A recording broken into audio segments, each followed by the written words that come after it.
Oi, oi! Boa tarde, quarta-feira, sua linda. Estivemos hoje de manhã no outro consultório que eu atendo. Agora esse aqui, que veio na cor do amarelo, é a sala da África, aqui no Mercaba, o espaço onde eu atendo. Como a gente vai falar de crianças, eu quis escolher um espaço com mais cores. Eu adoro amarelo, né? Então, com mais cor, com essa energia da alegria, porque é assim que eu vejo as crianças, assim que eu vejo os adolescentes, e acredito eu que se eles não estão nessa frequência, nós temos que lutar bravamente para que eles aprendam a ir para a frequência e para a vibração da alegria de viver, de achar um objetivo na vida, mesmo que ainda sejam muito jovens.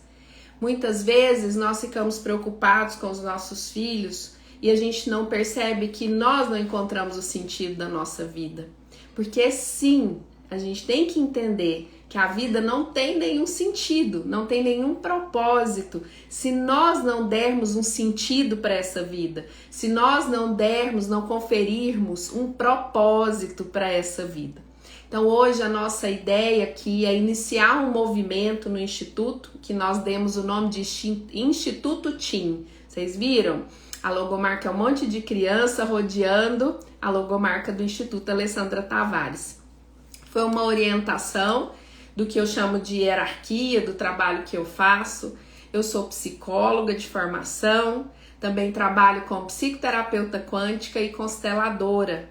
Nessas formações todas também, lá no início comecei com uma energia linda, conhecida como Reiki, barra de Axis, Theta Healing.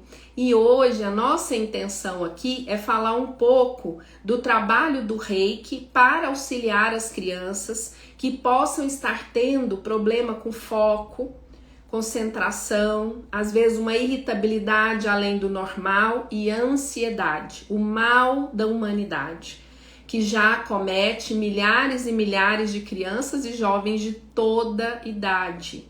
Isso é preocupante, alarmante nos números e estatísticas do mundo todo. Então, se você é pai, mãe, avô, avó e tem aí os seus pequenos e percebe neles já esse movimento que muitas vezes vem da questão familiar, muitas vezes, mas às vezes você não encontra na questão familiar. Muitas vezes é na escola.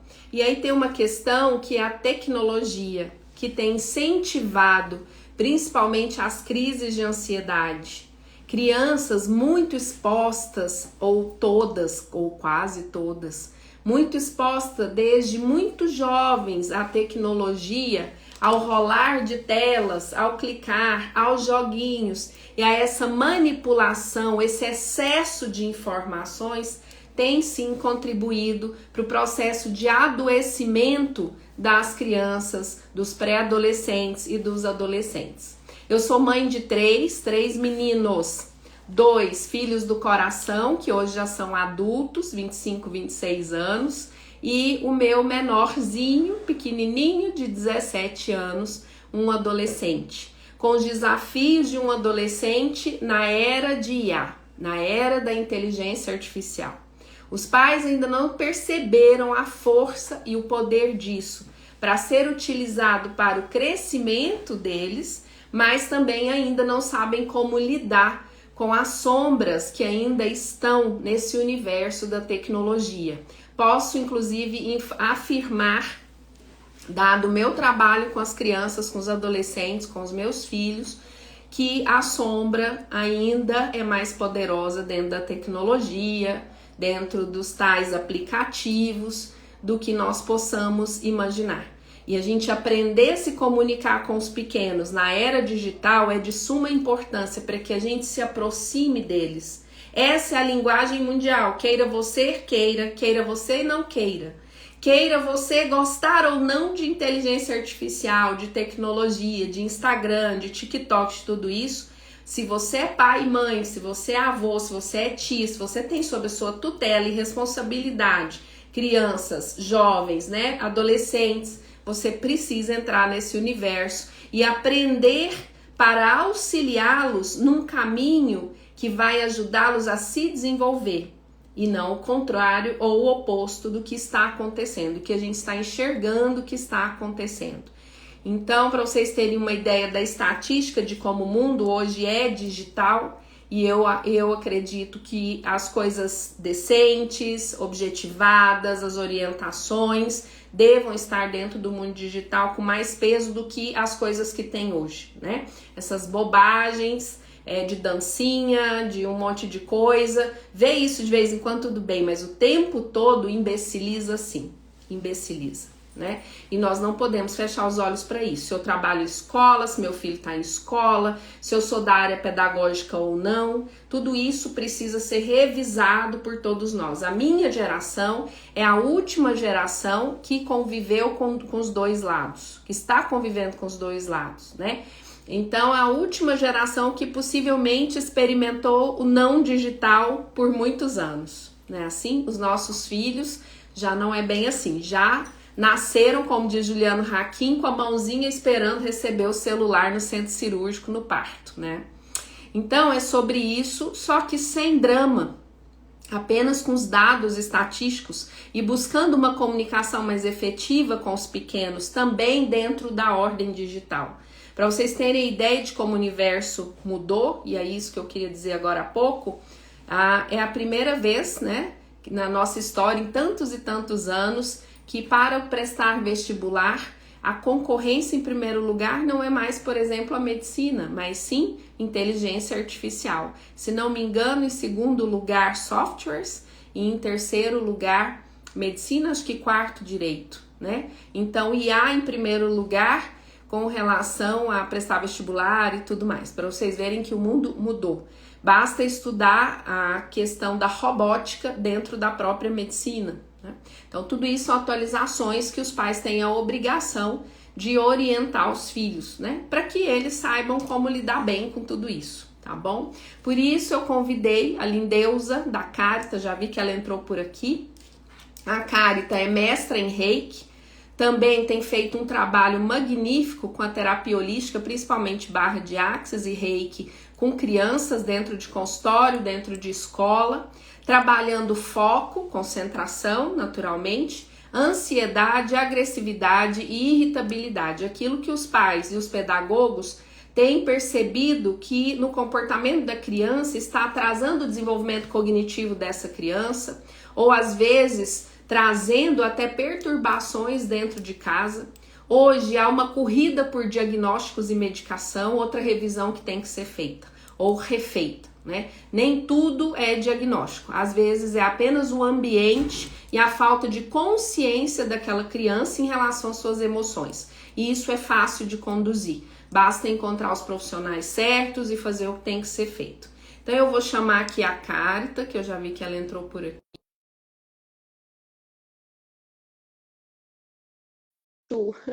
Me aceita aí. Muito bem. Se faz sentido o que eu estou falando por aqui, minha sugestão é que aqui do lado, ó, tem uma setinha, parece um aviãozinho. Manda para os pais, avós, tios que você acha que precisem dessa orientação, tá bom? Vamos lá. Carita, tem uma... Isso, bem-vinda. Tudo bem? Tudo bem, tudo ótimo. E vocês aí? Tudo bom. Essa é a sua primeira live? A primeira com você. Mas você já fez? Já fiz, já fiz. Ah, Uhum. muito bom. Eu tô perguntando, gente, porque quando eu falei para ela, olha, vamos fazer live, vamos para o mundo falar do que nós estamos fazendo, ela, ai, Ale, você me apronta. Por isso que eu perguntei. Então, seja muito bem-vinda. Eu queria que você falasse um pouco da sua experiência com as crianças no consultório, principalmente com a ferramenta de Reiki. Já vou antecipar aqui quem entrou. A Carita, que eu já falei aqui, mestre em Reiki. Nós vamos promover em Goiânia, presencial, um dia todo, o curso de Reiki infantil para crianças de 7 a 12 anos. Ale, qual é o objetivo desse curso? Para que serve esse curso? A nossa ideia é ensinar, além de sintonizar a criança, né, com essa frequência vibracional chamada Reiki, que é uma terapêutica holística ou integrativa ou alternativa, o nome que se queira dar, A criança aprende a fazer a própria blindagem energética, a própria couraça de proteção, assim como respiração e assim como a questão de amenizar principalmente a ansiedade, ou ciclo de ansiedade.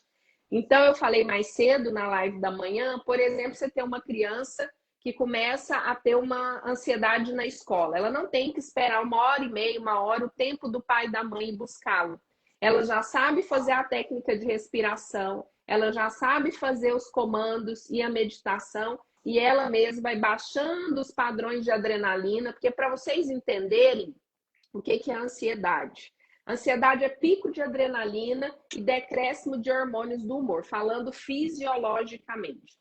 Então, você começa a respirar mais curto, a adrenalina sobe, hormônios do amor, do amor também, do humor decrescem. Então, o que acontece? O único jeito de equalizar isso, baixar a adrenalina e alterar os hormônios do humor, é via molécula de oxigênio, ou seja, respiração. Então, nós temos a intenção de ensinar essas crianças a como fazer isso sozinhas, sem exatamente ter que esperar o papai ou a mamãe chegar.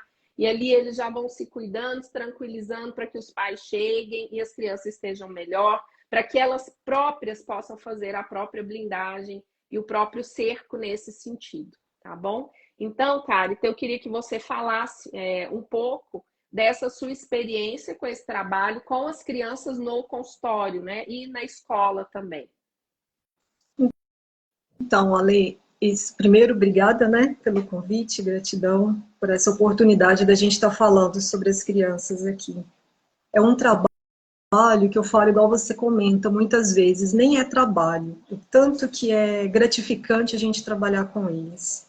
Tanto no consultório como no colégio, o objetivo é o mesmo e a gente consegue atingir aquilo que eles estão precisando, né?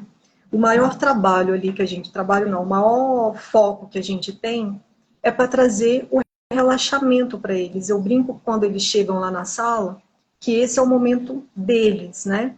Então, com a correria do dia a dia, com um acúmulo aí de telas que eles têm ao longo do dia, é o momento que eles vão ter de reabastecer. Então, nós adultos temos e a gente precisa, né? Tem essa necessidade. E às vezes a gente acha que a criança não precisa disso, de ter esse equilíbrio, de trazer esse equilíbrio para ela. E o que a gente tem percebido com esses atendimentos? A criança chega num nível de ansiedade, uma irritabilidade que é impressionante, o tanto que a tela deixa eles muito... Desculpa, mas é que a sua tela, ela tá indo para frente e para trás, como se ela estivesse tremendo. Se eu tiver algum ansioso aqui, ele já está com crise de labirintite. Aí, vê se firmou agora. Eu acho que sim, acho que melhorou bem. Aí, muito bom. Gratidão. Então, aí, o que a gente percebe? Esse nível de irritabilidade, da ansiedade muito grande neles. Então, quando chega um serzinho de luz desse daí, com esse nível, na primeira sessão, ele já consegue trazer o relaxamento para ele.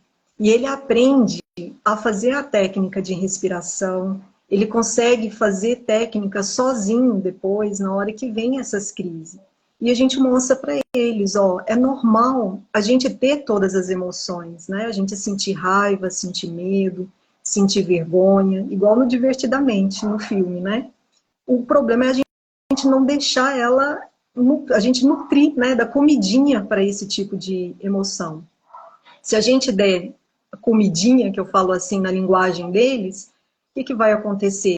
A gente vai deixar ela crescer dentro de nós e depois pode trazer algum adoecimento, né, maior.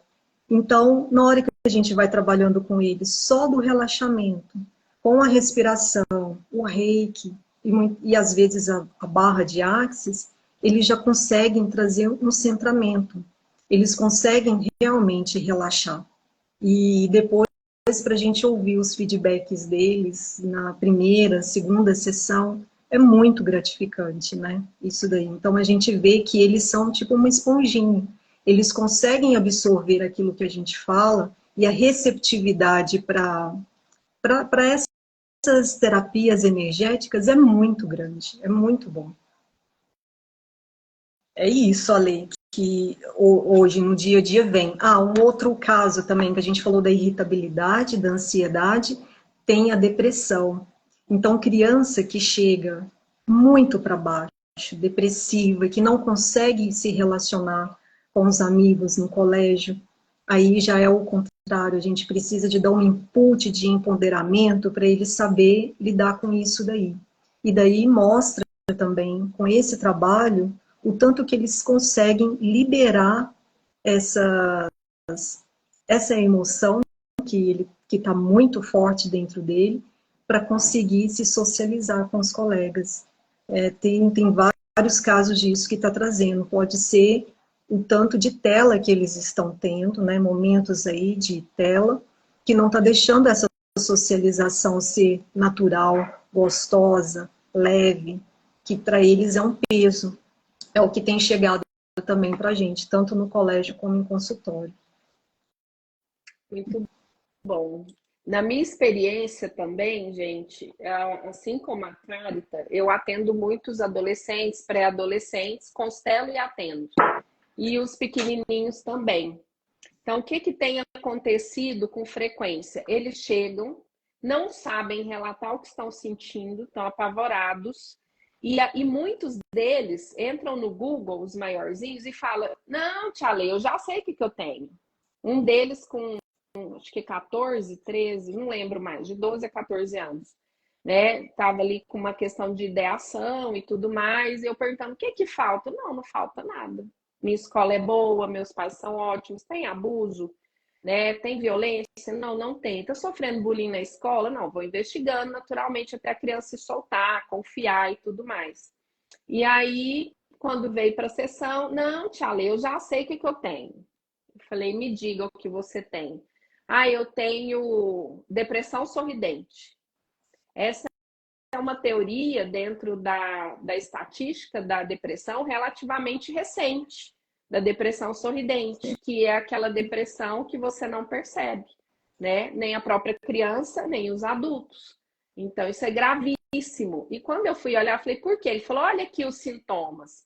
Para ter isso, tem que ter tal. Ele foi assim, lá no DSM e descreveu, né? Mas quando eu aprofundo com a criança, o que ela me diz? Eu falei, você conversou isso com alguém? Não. Com vovô, com a vovó? Não, conversei com fulaninho, que também tá assim, inclusive já cortou o braço e tá tomando remédio. Então, o que eu não acho justo, e eu não sei se é isso na sua experiência também, ou eu não vou chamar de correto, porque para mim não tem certo e errado, né? Tem um caminho. Mas o que eu estou estranhando é a normalização disso. As crianças começarem a achar normal. Eu tô ansioso. 8 anos de idade, eu tô ansioso. Você lá sabe o que é ansiedade? Deixa eu te explicar o que é ansiedade. Porque também fica aquela coisa que os pais não querem que os filhos se frustrem nunca. E aí, como eles não se frustram, entope o menino de um monte de coisa para fazer, porque ele também não pode ficar ocioso, porque ele fica muito nervoso, essa criança não desenvolve tolerância à frustração e vai ser um adulto com intolerância à frustração, né? E os pais correndo, feito loucos, atrás de diagnóstico. Não que não haja algumas crianças que têm diagnóstico, mas nem tudo. Vou dar um exemplo. Eu peguei uma criança que tem em tese TOD, que agora também, e até isso eles sabem, as siglas. Transtorno opositor. Beleza. Fui perguntar para os pais, me fala isso, mas como você reage a isso? Falei, seu filho não tem transtorno opositor, até porque tem uma linha de raciocínio, que é a que eu coaduno, que transtorno opositor não é diagnóstico, né? Pode ser alguma característica associada a algum diagnóstico, mas não vejo como diagnóstico. E aí, o que acontece? Eu falei, não, mas essa criança provavelmente não tem nenhum transtorno, ela só não tem limite. Porque às vezes os pais estão com medo dos filhos não amá-los, e aí não coloca limite, não fala não, né? Então a criança vai ficando intolerante, e é uma dó se encontra um profissional que é raso nisso, infelizmente tem, toda a área tem, e já manda uma medicação ou uma terapêutica desnecessária. Às vezes é só um acolhimento, né? Eu atendi um adolescente já com crise de ansiedade, porque era época de vestibular, passou para medicina, tá, beleza. E aí eu falei, mas por que esse sofrimento todo? Ele falou, porque eu não quero ser médico, mas o meu pai quer que eu seja médico. Eu falei, tudo bem, mas você conversou com quem sobre isso? Não, eu não tenho nem coragem, meu pai vai me matar. Mas você tentou? Não, então confia mais no seu pai. Confia nele. Vamos tentar, né, conversar com esse pai para que ele saiba a realidade do que você está sentindo, né? E essa criança veio e fez um módulo comigo, e aí eu fiz um exercício com ela de um videozinho, que na verdade é uma característica de personalidade, e ele não tinha esse transtorno, né? Ele não tinha um transtorno, ele tinha uma situação que levava ele ao medo. O que a gente tem que entender, gente, é que só existem dois sentimentos base, medo e amor. O resto é desdobramento, tá? Então, ansiedade, medo. Depressão, medo. Automutilação, medo. Raiva, medo. Orgulho, vaidade, medo. Arrogância, medo. Tudo é medo. Generosidade, compaixão, paz, amor. Ponto. Que amor? Auto-amor. A gente precisa caminhar o ser humano para o auto-amor, porque a gente faz o contrário, né? E aí, como é que eu caminho um filho para o auto-amor? Quando eu me amo e sou uma pessoa autorrealizada naturalmente. Eu estou liberando os filhos para que eles façam essa caminhada, né? Então, nessa caminhada, eu constelei no mês passado, acho que foi mês passado, uma mocinha que teve que vir de moletom, porque ela se mutilou até aqui. Então, o que leva uma criança a ter tanta raiva dela, né, Carita? Porque o que a gente tem que entender é que a criança, ela pode ser abusada, gente. Ela não fica com raiva dos pais. Ela segue na vida com raiva dela e ferrando com a vida dela, principalmente na adolescência e na fase adulta.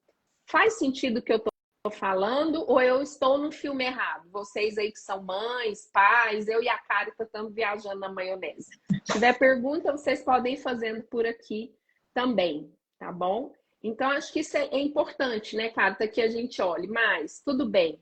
O que isso tem a ver, o que a gente pode auxiliar a criança a perceber para não chegar num estágio tão grosseiro que seja de mutilação, de ansiedade, ideação e até de tentativa de suicídio muitas vezes? Então, o Ale, você falou uma palavra tão boa aí, que é o acolhimento, né?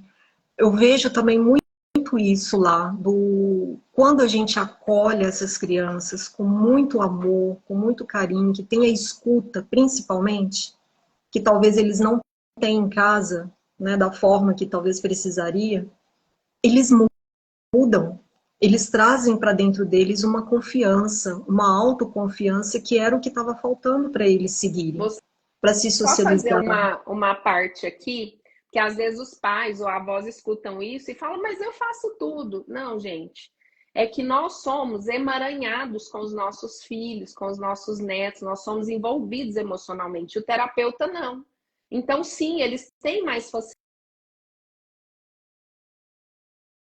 agridam o subconsciente daquela criança, mas que faz ela trazer as informações para nós e a gente filtrar junto à família, para auxiliar a família, tá? Então, quando a Carita está falando de acolhimento, às vezes não tem esse acolhimento, não é passar a mão na cabeça, tem nada a ver com isso, né? Mas tem a ver com a escuta que às vezes ou os pais não conseguem fazer, não sabem como fazer, ou tentam fazer e a criança ou o adolescente não querem falar. Então, o que ela está falando aqui não é assim, a culpa é dos pais, porque os pais não acolhem, porque tem umas bandeiras aí de acusação que eu acho que a gente precisa filtrar, tá? Só fazendo esse adendo para não ter um entendimento equivocado que a Carita está trazendo. Isso, e daí então eles conseguem se empoderar, ter uma autoconfiança e seguir coisas assim de poucas sessões, que daí eles vão ter confiança de usar a técnica que a gente ensina sozinhos. E eles trazem relato depois, falando, olha, eu usei a técnica na semana de prova e eu fiquei relaxado, eu consegui fazer, eu consegui brincar com os meninos no recreio, coisas que não dava conta antes, que não conseguia. Ah, por que você não consegue brincar? Porque eu tenho vergonha, eu tenho medo, eu tenho vergonha de ir lá. O que você vai perder com isso, né? Aí, com as técnicas, vai ajudando eles trazerem essa confiança, autoconfiança. Por isso que eu falo que não é trabalho, né? É um É propósito, muito né? bom, é um propósito, é muito bom É um de ver que a gente propósito. consegue, igual a Lê falou dos filhos dela, eu tenho dois também, um casal. E é um laboratório aqui dentro de, né, dentro de casa, no dia a dia. É o dia que a gente tem que estar escutando, um dia que a gente tem que estar colocando mais aqueles limites ali para eles e ajudá-los também a trabalharem sozinhos nessas emoções, né? Isso daí é dia a dia. Mesmo como mãe, sendo terapeuta, eu tenho os desafios aqui também, né, para no dia a dia. Então, é uma, é no dia a dia que a gente consegue ir aprendendo, junto com eles. Tava só falando com a Maria aqui. Muito bom. A Gilvanete está falando assim, ó. Meu neto trata de autismo desde os 2 anos de idade, mudou de cidade e foi para BH. O neurologista diz que o que está em evidência é o TDAH, mas eu acho que é o excesso de tela que desde aos 2 anos. Aqui tem algumas considerações, né, Carita? Autismo não é um transtorno, é uma condição, tá? Então é diferente. Quando eu falo de TDAH, já pode ser um diagnóstico. Eu acompanho a biorressonância e os estudos atuais. A Dr. Pablo, né, que trabalha com biorressonância, lá na Envida, onde eu sou parceira, aqui em Goiânia, o que a gente identifica, Gilvanete, que pode ajudar? TDAH não é considerado diagnóstico já por alguns médicos estudiosos. TDAH é um distúrbio alimentar e emocional advindo das telas, sim. O que os experimentos mostraram? Vocês podem achar essa live do Dr. Pablo. Pablo o quê? Lompart. Ele é, acho que, chileno, argentino, mas mora em São Paulo. Então, ele fala disso e ele mostra as estatísticas disso em relação ao TDAH e a gente tem feito alguns experimentos nesse sentido, né, de auxílio. Então, se você tira, se não me engano, o glúten, o açúcar e tela, em 3, 4 meses, o TDAH tende a desaparecer. Para você ter ideia de quanta coisa tem por trás de um diagnóstico, né? Então, eu não posso dizer que é o caso do seu neto, que deixa de ser o caso do seu neto. Mas olhando para o que nós aqui podemos fazer, se vem uma criança para nós nesse sentido, ele só tem 2 aninhos, então ele não tem desenvolvimento cognitivo ainda para eu colocar ele e fazer a sintonização do reiki, por exemplo. Mas ele já consegue fazer o ovo de luz. Depois é só pedir, eu mando aí no direct, eu gravei, porque os meus clientinhos, além de fazer, junto com os pais, naturalmente, ou com os avós, eles mandam para mim gravado. É muito bonitinho, tá? Eles compreendem, porque o ovo de luz é fácil de entender. Mas você já pode ensinar a criança de 2 anos a respirar. Respirar para ganhar foco. Mas qual é o natural de uma criança de 2 anos no consultório, ô Carita? Se chega a criança com TDAH, você tem como atender essa criança? Como você faria só para que essa avó aqui tivesse alguma orientação? O atendimento vai ser de acordo com o jeitinho que a criança chega. Se ela é mais agitada, nós vamos trazer a técnica de acordo com o movimento dela ali, para ela se ambientar, para ela ir acalmando, para trazer confiança, né? Para ela ter confiança ali do ambiente, de mim. E daí vai estar colocando a técnica primeiro do relaxamento e da respiração. E quando a gente percebe que durante esse processo aí, mesmo ela sendo uma criança mais agitada, né, que talvez não consiga parar quietinha ali, ela vai entrando em sintonia ali com aquilo que a gente está fazendo. E no final, eu já peguei crianças mais agitadas, que não para, que fica num puff para o outro, que fica pulando. Ela consegue ter o centramento. E já chegou pais falando, olha, meu filho é assim, é agitado, não sei o quê, eu acho que ele não consegue fazer isso. E chega no final, ele consegue, ele consegue centrar, parar, respirar, e é a coisa mais bonitinha, desde os pequenininhos até os adolescentes maiores. Eles conseguem. Então vai dependendo muito do jeitinho que a gente vai chegando neles para trazer a confiança, para eles conseguirem se abrir, se permitir, é isso. Então, não importa a idade, né? Então, gente, hoje nós temos técnicas diversas, graças a Deus, né? Então, dentro da psicologia, a gente tem as técnicas de projeção, dentro das terapias holísticas, nós temos as constelações, nós temos o Reiki, nós temos barra de Axis, nós temos Theta Healing e mais N outras técnicas que eu caminho e que Kátia caminha dentro dessas técnicas e nós desenvolvemos os nossos métodos, tá? A nossa ideia aqui é que vocês caminhem um pouco mais segurança do que pode ser feito para os seus filhos, ou antes do diagnóstico, ou durante o tratamento, se ele já tem um diagnóstico, né? Isso, Fato durante, é, né, Lê? fato é que Compreendo. a gente tem um cuidado de não entender que, pum, já tem um diagnóstico. Que a gente, um pouquinho de TDAH, todos nós temos, tá?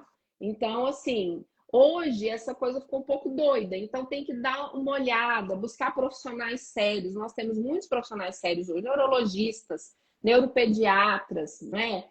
Psicólogos, psicólogos infantis, neurocientistas infantis, psicopedagogos, né? Então, hoje tem uma equipe multidisciplinar planetária, mas você precisa ir lá e buscar informações desse profissional e quais resultados ele tem trazido.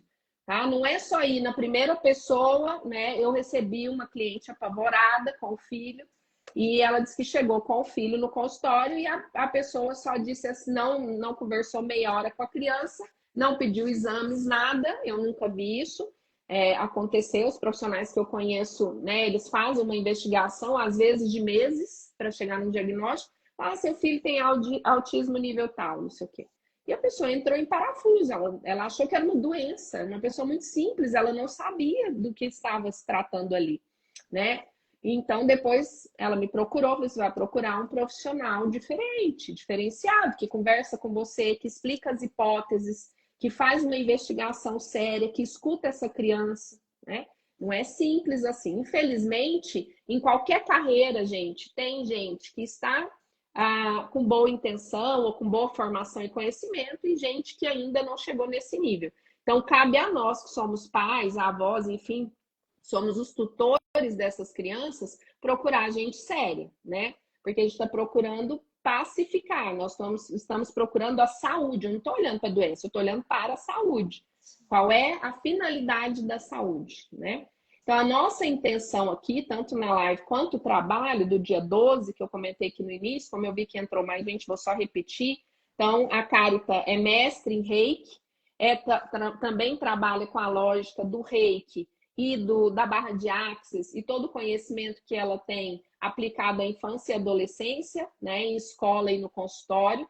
Eu sou psicóloga de formação, sou psicoterapeuta quântica e consteladora e trabalho também com muitas crianças, né, principalmente nas constelações. Então, eu recebo desde uma criança com diabetes tipo 2, a bichinha tem 5 anos de idade, a gente vê o vínculo invisível ali, e depois a gente mensura os resultados dos exames e a gente tem resultado, porque a gente trabalha com estatística, não com especulação, trabalha muito sério, né? E a mesma coisa com uma criança em nível de autismo, TDAH, o tal do transtorno opositor, não é assim? E os outros níveis e inúmeros nomes e siglas que estão chegando para nós aí, os pais vão enlouquecendo, tá? As telas têm influência? Sim, claro que tem. Tem como tirar 100% dos filhos das telas? Não. Depois de uma determinada idade, você negocia. Mas tirar, você vai ter um problema, né? Agora, auxilia a direcionar. Entra no que a criança está fazendo. Se comunica com ele nessa nova comunicação. Isso vai te aproximar do seu filho. Principalmente se ele estiver nessa faixa etária que nós vamos tratar no curso de Reiki infantil, que é de 7 a 12 anos. Depois nós vamos ter de 13 a 17 anos, tá?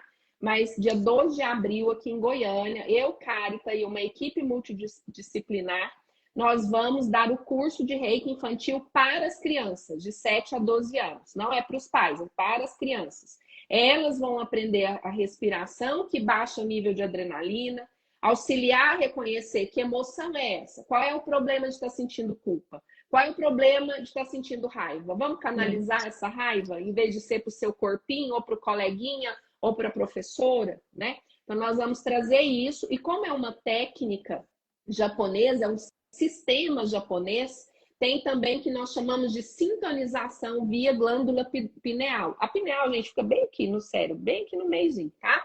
Então, via glândula pineal, pituitária e glândula timo. Então, existe uma fisiologia na captação desse campo eletromagnético, tá bom? Então, existe uma lógica nisso. Alguém perguntou alguma coisa aqui, cara? Eu me perdi. Então, eu tô baixando aqui. E eu tô aqui falando, você pode ir falando aí. Às vezes eu falo demais. Aqui foi a E essa, Giovana. quando você vai olhando, Pode falar. só um comentário aqui sobre o Reiki, né? A energia Reiki, ela é uma energia que não tem nada a ver com religião, né, Ale? Deixa bem claro, é realmente uma técnica que tanto o adulto como criança consegue trazer um equilíbrio energético, tanto para o corpo físico como mental e emocional. Então, as crianças, sabendo disso, elas vão saber lidar na hora que chega um momento de irritação, tá mais nervoso do que o normal, tá mais irritado do que o normal, ele consegue trazer isso daí para ele, esse centramento através dessa energia. E é lindo de ver como que eles mudam depois dessa energia que eles recebem. Eles vão aprendendo sozinhos, né? Contra resultado não tem argumento, né? É assim que eu falo. Tem resultado? Aqui a gente mensura os resultados com as crianças, os adolescentes e os adultos, tá, gente? Aqui a Aninha tá falando da escola nova, tá querendo me dizer que Daniel, que é o filho dela, tem TDAH. O menino em plena adaptação, estresse, estado de luto, e elas me falaram que ele está com inquietação psicomotora. Bom, até eu estaria, se tivesse no quadro dele. Então, a Aninha também é uma das parceiras do Instituto, hoje ela é em João Pessoa, mas eles são de Brasília, né? Mas agora residem, então a criança, ele não tem nem 2, 3 semanas que eles foram, então é uma criança que está em plena adaptação, concordo com essa mãe, e investigar, né? Esse sofrimento, dar o apoio que a criança precisar. E aí, Aninha, como você já é dessa área, né? Pode ensinar, ele já faz, né? Mas o ovo de luz, a respiração e tudo mais vai ajudar muito, tá bom? Tô só vendo se tem perguntas aqui. Eu só posso ficar aqui até às 16 horas, tá, gente? Eu combinei o jogo com a Carita, então às vezes a gente está acelerando um pouquinho, porque hoje eu tenho um compromisso, um cuidado, né, com o meu sistema familiar hoje às 16h30. Nílcia, boa tarde, lindezas. As crianças estão precisando muito de suporte, entender que elas mesmas podem se ajudar. Nossa, Nílcia, você resumiu a nossa intenção com a live de hoje, né, Carita? Isso. E com o curso. E com o curso de Reiki infantil. Gente, o curso é uma delícia, tá? É uma gostosura. Vocês vão ver que eles vão entrar um e sair outro. É muito legal. A criança tem desenvolvimento cognitivo nesse período de 7 a 12 anos para absorver ali o conteúdo, não só o conteúdo mental, mas a gente vai aplicar, ela mesma vai aplicar nela e ela vai dizer para nós, tá melhor, tá pior ou tá igual? E a gente vai ensinando a criança a se reconhecer. É uma forma de também auxiliar a família na condução dessa criança, né, Karen? Sim, com certeza. E a linguagem também que a gente passa para eles é na linguagem deles, né, do jeito que eles conseguem compreender isso daí. Então, de forma mais lúdica, que não fica cansativo para os menores. Sim. Gente, vai estar um batalhão lá por eles, tá? Então, além de mim, Carita, né? Eu sou psicóloga, eu trabalho com crianças há muito tempo. A Carita também é terapeuta, trabalha com criança há muito tempo, é mestre em Reiki, eu também sou reikiana. Meu filho foi reikiano nível 2 aos 8, 9 anos de idade. Até hoje ele faz chopurê, ele sabe fazer as blindagens, ia para a escola, colocava ovo de luz. Sempre foi um menino de uma personalidade extremamente ansiosa, assim como os filhos de vocês e netos também em tela, coisa que a gente não pode cercar, entendeu? Então, tudo isso. Mas há uma conversa nossa com a escola, uma conversa nossa dentro de casa, uma conversa nossa principalmente com eles. Eu me lembro, Carita, que um dia eu fui fazer uma palestra lá no colégio onde nossos filhos estudam. E onde vai ser o curso, inclusive, é onde nossos filhos estudam. E aí, quando eu fui para a palestra chamava assim, Relacionamento e Diálogo entre Pais e Filhos. E a escola chamou, acho que era um sábado de manhã, a escola chamou os pais, né, e naturalmente os filhos e tudo. E aí foram alguns pais, porque é uma escola muito grande, deve ter uns 600, 700 alunos, deveria estar ali, acho que uns 20 pais, 10 pais e tal, né? Eu estou entendendo que os pais ainda não entenderam a importância, não de se discutir isso, mas de encontrar a prática, porque discutir está todo mundo discutindo demais. Eu sou uma pessoa que eu morro de preguiça de muito blá blá blá. Meus treinos têm que ter prática, tem que funcionar, senão se eu não aplico, não consigo lidar. E aí eu fui para a palestra, naturalmente eu levei meu filho, porque era uma palestra sobre pais e filhos, diálogos com os filhos. Ninguém levou os filhos. Ficaram dormindo, brincando com a... Ninguém levou os filhos. Para ver o quão distante a gente ainda está dessa relação. E o meu discurso, a minha palestra, era para os pais com os filhos e os filhos com os pais. E fiz movimento sistêmico para que eles percebessem o que eles não estão conseguindo enxergar com os filhos, né? Então, isso é muito, muito importante. Porque ficar o diálogo da escola com a família, isso é um saco. Então, esse slogan não dá. Nós trabalhamos o dia inteiro. Aí a escola é 7 horas da manhã, tem reunião, mas aí eu entro às 8 e eu não posso chegar atrasada, senão se eu chegar... E aí existe uma dualidade entre a realidade versus a escola. E aí muitos pais também colocando essa responsabilidade na escola, né? Que não é nossa mesmo. É negociar com os filhos, é negociar com a escola, é negociar com o jogo de futebol, é conversar com o professor de jiu-jitsu, é levar para o karatê para aprender disciplina, coordenação motora, né, lidar com a ansiedade, aquilo que o filho precisa. O filho está muito agressivo e tal, natação, né, vai liberar isso. Hoje a água, né, a gente já sabe que conduz, a gente já sabia, né, que conduz eletricidade, mas que muda, tem atuação na molécula do corpo humano. Então a gente vai encontrando meios de nos ajudar no processo de desenvolvimento dos nossos filhos. Porque o que a gente tem que entender é que é muita responsabilidade mesmo conduzir almas humanas nesse planeta de terceira dimensão derretendo na nossa cabeça. Eu não sei vocês, mas meu filho escuta músicas que eu fico pensando, meu Deus, como é que tem autorização de mídia para isso passar, né? E aí você vê os principais veículos de comunicação assim. Então eu ensino para o meu filho, a frequência dessa música está entre tal e tal hertz, tive que estudar isso, e isso vai para o seu subconsciente em forma de tristeza, de ansiedade. Quando você tiver um estresse, é para lá que vai buscar o recurso no seu subconsciente, né? Então, ele continua ouvindo muitas delas. Não se trata de ficar proibindo também, mas de ter um limite, né? Mas com consciência. O que ele vai fazer daí para frente, ele já está com 17. Os pequenininhos é mais fácil. Mas a gente está cuidando da frequência que está entrando na nossa cabeça, que está entrando... Qual é a minha expansão da consciência e a minha autorrealização para eu guiar essa alma humana na vida, né? Como é que tá isso aí, ok?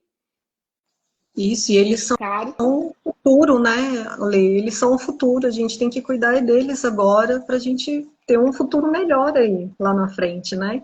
E pessoas fortes, equilibradas, que dão conta de lidar com as